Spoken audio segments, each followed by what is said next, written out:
আসসালামু আলাইকুম রহমতুল্লাহ। 10 মিনিট মাদ্রাসায় আপনাকে স্বাগতম। আজ আমরা নামাজ পড়ার সংক্ষিপ্ত নিয়ম জানব।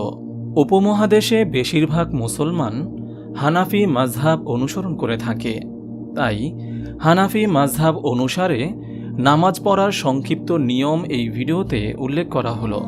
প্রথমে অজু সহকারে দাঁড়িয়ে যান।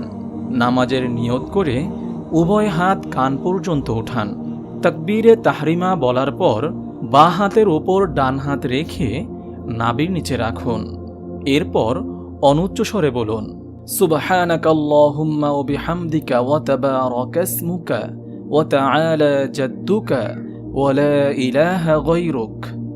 অর্থ, হে আল্লাহ, আমরা তোমারই পবিত্রতা ও প্রশংসা বর্ণনা করছি।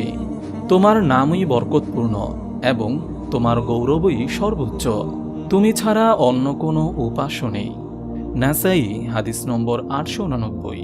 এরপর অনুচ্চ স্বরে বলুন, আউযু বিল্লাহি মিনাশ শাইতানির রাজীম। তারপর বিসমিল্লাহির রহমানির রহিম পড়ুন। এবার সূরা ফাতিহা পড়ুন। শেষ হলে অনুচ্চ স্বরে আমিন বলুন। হানাফি মাযহাব মতে আমিন আস্তে পড়া উত্তম, তবে জোরে আমিন বলার ব্যাপারে ইমামদের মতামত পাওয়া যায়, সুতরাং বিষয়টি নিয়ে বিতর্ক অনাকাঙ্ক্ষিত। সূরা ফাতিহা শেষ হলে একটি সূরা অথবা 3টি ছোট আয়াত পড়ুন, যা কমপক্ষে লম্বা একটি আয়াতের সমতুল্য হয়। আবু দাউদ হাদিস নম্বর 695। এই পরিমাণ তেলাওয়াত নামাজ শুদ্ধ হওয়ার জন্য আবশ্যক। তবে নামাজে কোরআন তেলাওয়াতের সুন্নত পরিমাণের বিবরণও ফিকহের কিতাবে উল্লেখ রয়েছে। অতঃপর আল্লাহু আকবার বলে রুকুতে যান। রুকুতে মাথা নিতম্বের বরাবর করুন। আবু দাউদ হাদিস নম্বর 729। রুকুতে আঙ্গুলগুলো ছড়িয়ে দিয়ে হাঁটু আঁকড়ে ধরুন। রুকুতে কমপক্ষে 3 বার সুবহানা রাব্বিয়াল আযীম পড়ুন। তিরমিজি হাদিস নম্বর 242। এবার রুকু থেকে সামিআল্লাহু লিমান হামিদাহ বলে মাথা উঠান। মুক্তাদি হলে অনুচ্চ স্বরে শুধু রব্বানা লাকাল হামদ বলুন। এরপর তাকবীর তথা আল্লাহু আকবার বলে সিজদায় যান। সহিহ বুখারী হাদিস নম্বর 747। সিজদায় যাওয়ার সময় প্রথমে হাঁটু, তারপর হাত, তারপর উভয় হাতের মধ্যে কপাল মাটিতে রাখুন। নিজের পেট রান থেকে এবং বাহুকে পার্শ্বদেশ থেকে পৃথক করে রাখুন। হাত ও পায়ের আঙ্গুলকে কিবলামুখী করে রাখুন। সহিহ বুখারী হাদিস নম্বর 785। সিজদায় কমপক্ষে 3 বার সুবহানা রাব্বিয়াল আ'লা পড়ুন। তিরমিজি হাদিস নম্বর 242।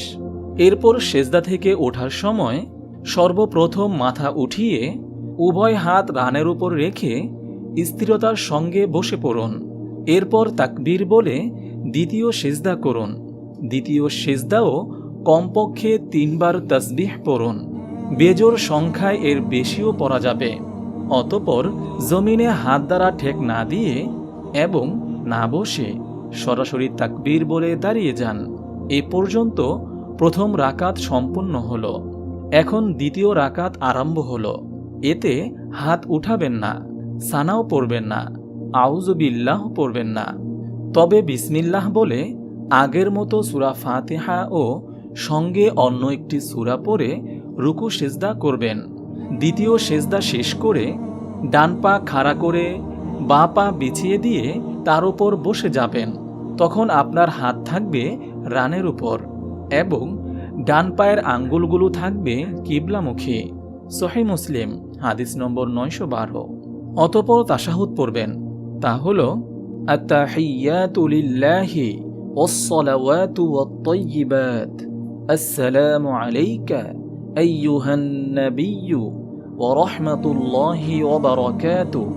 আসসালামু আলাইনা ওয়া আলা ইবাদিল্লাহিস সালিহিন। আশহাদু আল্লা ইলাহা ইল্লাল্লাহু ওয়া আশহাদু আন্না মুহাম্মাদান আবদুহু ওয়া রাসূলুহু। তাশাহুদে আশহাদু আল্লা ইলাহা পড়ার সময় শাহাদাত আঙ্গুল উঁচু করে ইশারা করবেন আর ইল্লাল্লাহ বলার সময় আঙ্গুল নামিয়ে ফেলবেন। তবে তাশাহুদের বাক্য ও আঙ্গুল দিয়ে ইশারা করার বিষয়ে অন্য নিয়মও ইমামদের বক্তব্যে দেখা যায়, তাই বিষয়টি নিয়ে বাড়াবাড়ি কাম্য নয়। যদি 2 রাকাত বিশিষ্ট নামাজ হয়, যেমন ফজরের নামাজ ইত্যাদি, তাহলে তাশাহুদের পর নিম্নের দুরূদ শরীফ পাঠ করবেন। তা হল আল্লাহুম্মা সাল্লি আলা মুহাম্মাদি ওয়া আলা আলি মুহাম্মাদ কামা সাল্লাইতা আলা ইব্রাহিমা ওয়া আলা আলি ইব্রাহিম ইন্নাকা হামিদুম মাজিদ আল্লাহুম্মা বারিক আলা মুহাম্মাদি ওয়া আলা আলি মুহাম্মাদ কামা বারাকতা আলা ইব্রাহিমা ওয়া আলা আলি ইব্রাহিম ইন্নাকা হামিদুম মাজিদ। এরপর পবিত্র কোরআন ও হাদিসে বর্ণিত যে কোনো দোয়া পাঠ করবেন।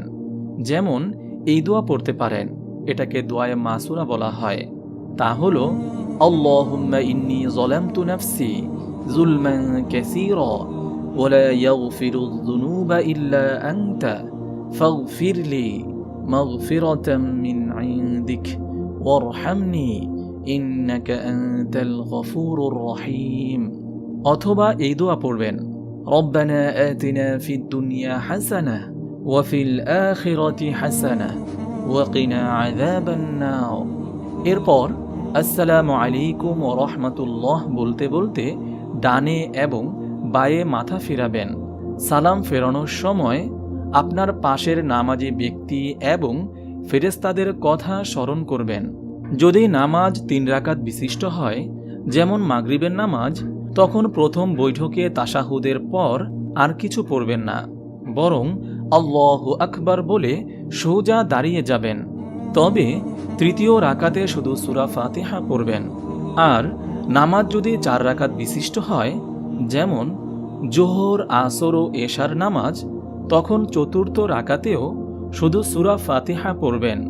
এরপর প্রথম 2 রাকাতের মতো রুকু সিজদা করে 2 রাকাত সম্পূর্ণ করে শেষ বৈঠকে বসবেন।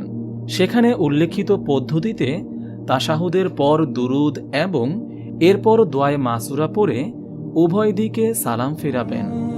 মহান আল্লাহ তাআলা আমাদের সবাইকে সঠিক নিয়মে নামাজ পড়ে আল্লাহ তাআলার নৈকট্যশীল বান্দাদের অন্তর্ভুক্ত করে নিন, আমিন। আপনি যদি এরকম ভিডিও আরও পেতে চান, তাহলে এই চ্যানেলটি সাবস্ক্রাইব করে পাশে রাখা বেল আইকনটি অন করে দিন।